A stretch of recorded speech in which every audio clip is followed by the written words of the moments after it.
નમસ્કાર. આકાશવાણી સમાચાર હિના મોદી વાંચે છે. સૌપ્રથમ મુખ્ય સમાચાર. કેન્દ્રીય મંત્રીમંડળે 12 નવા ગ્રીનફિલ્ડ ઔદ્યોગિક સ્માર્ટ શહેરને મંજૂરી આપતા 10 લાખ પ્રત્યક્ષ રોજગારનું સર્જન થશે. ગુજરાતના 8 સહિત દેશના 234 નવા શહેરમાં 730 ખાનગી FM ચેનલ શરૂ કરવા કેન્દ્રીય મંત્રીમંડળની મંજૂરી. રાષ્ટ્રપતિ દ્રૌપદી મુર્મુએ જણાવ્યું છે કે કોલકાતાના મહિલા તબીબ સાથેના દુષ્કર્મ અને હત્યાના બનાવથી દેશને આઘાત લાગ્યો છે.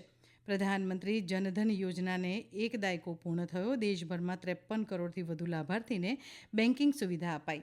અને પેરિસમાં આજે રાત્રે પેરાઓલિમ્પિક રમતોત્સવનો ઉદ્ઘાટન સમારોહ યોજાશે. સમાચાર વિગતવાર. કેન્દ્રીય મંત્રીમંડળે રાષ્ટ્રીય ઔદ્યોગિક કોરિડોર વિકાસ કાર્યક્રમ અંતર્ગત 12 નવા ગ્રીનફિલ્ડ ઔદ્યોગિક સ્માર્ટ શહેરને મંજૂરી આપી છે. નવી દિલ્હીમાં મંત્રીમંડળની બેઠક બાદ માધ્યમોને સંબોધતા માહિતી અને પ્રસારણ મંત્રી અશ્વિની વૈષ્ણવે કહ્યું કે આ ઔદ્યોગિક ક્ષેત્રમાં અંદાજિત સંયુક્ત રોકાણ 28,602 કરોડ રૂપિયાનું રહેશે. વધુમાં શ્રી વૈષ્ણવે આ મુજબ જણાવ્યું. ये 12 नए इंडस्ट्रियल एरियाज कंबाइंड इनमें इन्वेस्टमेंट सरकार की तरफ से आएगा 28,602 करोड़ का और once these corridors and nodes are developed उसमें इन्वेस्टमेंट पोटेंशियल है 1,52,757 करोड़. करीब 10 लाख डायरेक्ट जॉब्स और 30 लाख इनडायरेक्ट एम्प्लॉयमेंट पोटेंशियल इससे क्रिएट होगा. શ્રી વૈષ્ણવે ઉમેર્યું આ ઔદ્યોગિક ક્ષેત્રે ઉત્તરાખંડના ખુરપિયા, પંજાબના રાજપુરા, પાટડિયાલા, મહારાષ્ટ્રના દીધી, કેરળના પલક્કડ, ઉત્તર પ્રદેશના આગ્રા અને પ્રયાગરાજ, બિહારના ગયા, તેલંગાણાના જહીરાબાદ, આંધ્રપ્રદેશના ઓરવાકલ અને કોપ્પરથી તેમજ રાજસ્થાનના જોધપુર પાલીમાં આવેલા છે. કેન્દ્રીય મંત્રીમંડળે દેશભરના 234 નવા શહેરમાં 730 ખાનગી FM ચેનલની હરાજી કરવાના પ્રસ્તાવને મંજૂરી આપી દીધી છે. ગુજરાતના અમરેલી, ભુજ, બોટાદ, દાહોદ, ગાંધીધામ, જેતપુર, નવાગઢ, પાટણ અને સુરેન્દ્રનગર, દુધરેજમાં 3 મળી કુલ 24 ખાનગી FM રેડિયોની સ્થાપના થશે. આ નિર્ણયથી સ્થાનિક લોકોને માતૃભાષામાં થતા પ્રસારણથી પ્રોત્સાહન મળશે તેમજ રોજગારીની નવી તકનું સર્જન થશે. માહિતી અને પ્રસારણ મંત્રી અશ્વિની વૈષ્ણવે જણાવ્યું, મંત્રીમંડળના નિર્ણયથી બીજી અને ત્રીજી શ્રેણીના શહેરોમાં FM રેડિયો પહોંચી શકશે. તેમજ તેમણે કહ્યું કે જેનાથી સ્થાનિક પ્રતિભાવો પર વિશેષ ધ્યાન અપાશે. મંત્રીમંડળે કેન્દ્રીય ક્ષેત્રની યોજના જેવી કે કૃષિ આંતરમાળખાકીય ભંડોળના વિસ્તરણને પણ મંજૂરી આપી છે, જેનાથી દેશમાં કૃષિ ક્ષેત્ર સાથે સંકળાયેલી પાયાની સુવિધાઓ મજબૂત બનશે અને ખેડૂતોને લાભ થશે. આ ભંડોળ ખેડૂતોને નાણાકીય સહાય પૂરી પાડવા માટે 1 લાખ કરોડ રૂપિયાની રકમની સાથે વર્ષ 2020માં બનાવવામાં આવ્યું હતું.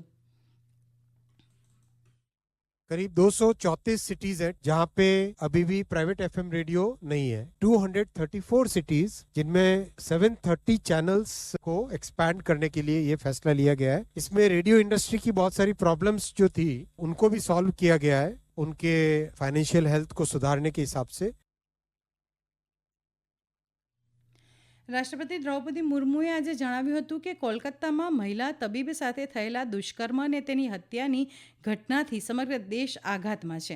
શ્રીમતી મુર્મુએ ઉમેર્યું, તાજેતરમાં મહિલાઓ સામેના વધતા ગુનાઓ અંગે આપણે આત્મમંથન કરવાની જરૂર છે. રાષ્ટ્રપતિએ સોશિયલ મીડિયા પર શેર કરેલા એક લેખમાં આ મુજબ જણાવ્યું હતું.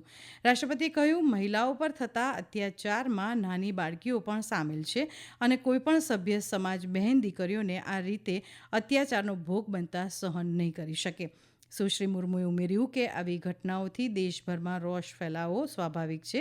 સંવિધાન મહિલાઓ સહિત તમામ નાગરિકોને સમાનતા આપે છે, પરંતુ વિશ્વના અનેક ભાગમાં આ ફક્ત આદર્શ માત્ર છે. રાષ્ટ્રપતિએ ઉમેર્યું કે સરકારે આ સમાનતાને સુનિશ્ચિત કરવા માટે સંસ્થાન બનાવવી પડશે અને અનેક કાર્યક્રમ તેમજ અભિયાન શરૂ કરવા પડશે. આ સમાચાર આપ આકાશવાણી પરથી સાંભળી રહ્યા છો. આ સમાચાર આપ અમારી YouTube channel AIR news Gujarat પર પણ સાંભળી શકશો. વધુ સમાચાર માટે આપ અમારા ટ્વિટર હેન્ડલ AIR News_ABAD ને ફોલો કરી શકો છો. કેન્દ્રીય માર્ગ પરિવહન અને રાજમાર્ગ મંત્રી નીતિન ગડકરીએ કહ્યું છે કે સરકારે દેશમાં માર્ગ અકસ્માતને ઘટાડવા માટે અનેક પગલાં ભર્યા છે. આવી દુર્ઘટનાઓના કારણ જાણવા માટે રસ્તાઓનું ઓડિટ કરવામાં આવી રહ્યું છે. ઉપરાંત અકસ્માતમાં ઈજાગ્રસ્તોને સમયસર બચાવવા એમ્બ્યુલન્સ વાહનો અને તેમના કર્મચારીઓને પણ નવી તકનીકી તાલીમ આપવામાં આવી રહી છે. શ્રી ગડકરીએ નવી દિલ્હીના 6ઠ્ઠા ફિક્કી માર્ગ સલામતી પુરસ્કાર અને સંમેલન 2024માં સંબોધન કરતા આ મુજબ જણાવ્યું હતું. શ્રી ગડકરીએ ઔદ્યોગિક અને શૈક્ષણિક સંસ્થાઓ સહિત તમામ હિતધારકોને માર્ગ સલામતી ઓડિટમાં યોગદાન આપવા અનુરોધ કર્યો હતો. પ્રધાનમંત્રી જનધન યોજનાને આજે એક દાયકો પૂર્ણ થયો છે. આ યોજના અંતર્ગત અત્યાર સુધી દેશભરમાં 53 કરોડથી વધુ લાભાર્થીઓને બેન્કિંગ સુવિધા ઉપલબ્ધ કરાવવામાં આવી છે. પ્રધાનમંત્રી નરેન્દ્ર મોદીએ આ યોજનાના તમામ લાભાર્થીઓને અભિનંદન પાઠવ્યા છે. તેમજ આ યોજનાને સફળ બનાવનારા લોકોનો આભાર વ્યક્ત કર્યો છે. પ્રધાનમંત્રીએ સોશિયલ મીડિયાના સંદેશમાં કહ્યું છે કે જનધન યોજના એ નાણાકીય સમાવેશને વધારવા અને કરોડો લોકો, વિશેષ રીતે મહિલાઓ, યુવાનો અને વંચિત સમુદાયોને સન્માન આપવામાં મહત્વપૂર્ણ ભૂમિકા ભજવી રહી છે. કેન્દ્રીય નાણામંત્રી નિર્મલા સીતારામણે કહ્યું છે કે આ યોજના અંતર્ગત 67% ખાતા ગ્રામ્ય અથવા અર્ધ શહેરી વિસ્તારોમાં ખોલવામાં આવ્યા છે. યોજના અંતર્ગત શરૂ કરાયેલા કુલ ખાતાઓમાંથી 55% ખાતા મહિલાઓએ ખોલાવ્યા છે.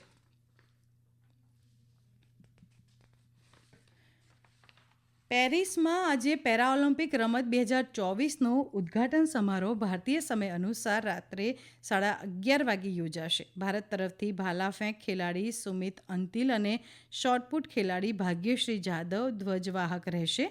આ વખતે પેરાઓલિમ્પિક્સ માટે કુલ 84 ખેલાડીની ભારતીય ટુકડી 12 વિવિધ રમતમાં ભાગ લેશે. આ વખતે 32 મહિલા પેરા એથ્લીટ ભારતનું પ્રતિનિધિત્વ કરશે. ગઈ પેરાઓલિમ્પિક્સ રમતમાં ભારત તરફથી 54 ખેલાડીની ટુકડી રમવા ગઈ હતી, ત્યારે કુલ 19 ચંદ્રક જીતવામાં સફળતા મળી હતી.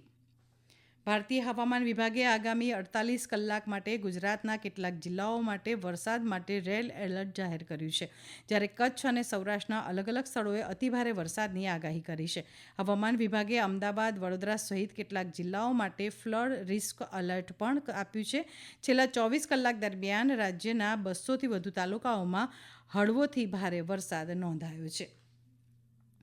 ગુજરાતમાં પૂરની સ્થિતિ વચ્ચે પ્રધાનમંત્રી નરેન્દ્ર મોદીએ મુખ્યમંત્રી ભૂપેન્દ્ર પટેલ સાથે ફોન પર વાતચીત કરી પરિસ્થિતિનો તાગ મેળવ્યો હતો. શ્રી મોદીએ પૂરની સ્થિતિને પહોંચી વળવા કેન્દ્ર તરફથી શક્ય તમામ મદદ પૂરી પાડવાનું આશ્વાસન આપ્યું છે.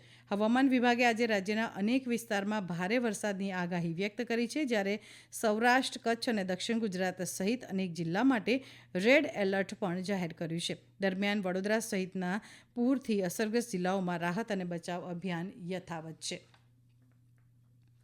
કેન્દ્રીય ગૃહ સચિવ ગોવિંદ મોહન અને આરોગ્ય સચિવ અપૂર્વ ચંદ્રાની સહઅધ્યક્ષતામાં આજે તમામ રાજ્યના મુખ્ય સચિવ અને પોલીસ મહાનિદેશક સાથે બેઠક યોજાઈ ગઈ. દરમિયાન બંને અધિકારીઓએ તબીબો અને આરોગ્ય કર્મીઓની સલામતી માટે લીધેલા તાત્કાલિક પગલાંની માહિતી મેળવી હતી. કેન્દ્રીય ગૃહ સચિવે અધિકારીઓને સીસીટીવી કેમેરા લગાવવા, આરોગ્ય કર્મીઓ માટે 112 હેલ્પલાઇન સાથે સંકલન, મોટા હોસ્પિટલ સુધી સરળતાથી પહોંચવું, હોસ્પિટલમાં ભારતીય ન્યાય સંહિતા અંતર્ગત સુધારેલી સ્થિતિ સુનિશ્ચિત કરવા અનુરોધ કર્યો છે.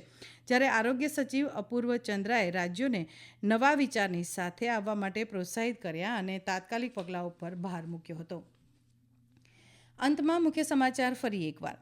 કેન્દ્રીય મંત્રીમંડળે 12 નવા ગ્રીનફિલ્ડ ઔદ્યોગિક સ્માર્ટ શહેરને મંજૂરી આપતા 10 લાખ પ્રત્યક્ષ રોજગારનું સર્જન થશે. ગુજરાતના 8 સહિત દેશના 234 નવા શહેરમાં 730 ખાનગી FM ચેનલ શરૂ કરવા કેન્દ્રીય મંત્રીમંડળની મંજૂરી. રાષ્ટ્રપતિ દ્રૌપદી મુર્મુએ જણાવ્યું છે કે કોલકાતાના મહિલા તબીબ સાથેના દુષ્કર્મ અને હત્યાના બનાવથી દેશને આઘાત લાગ્યો છે. પ્રધાનમંત્રી જનધન યોજનાને એક દાયકો પૂર્ણ થયો. દેશભરમાં 53 કરોડથી વધુ લાભાર્થીને બેન્કિંગ સુવિધા અપાઈ. અને પેરિસમાં આજે રાત્રે પેરાઓલિમ્પિક્સ રમતોત્સવનો ઉદ્ઘાટન સમારોહ યોજાશે. આકાશવાણી પરથી સમાચાર પૂરા થયા.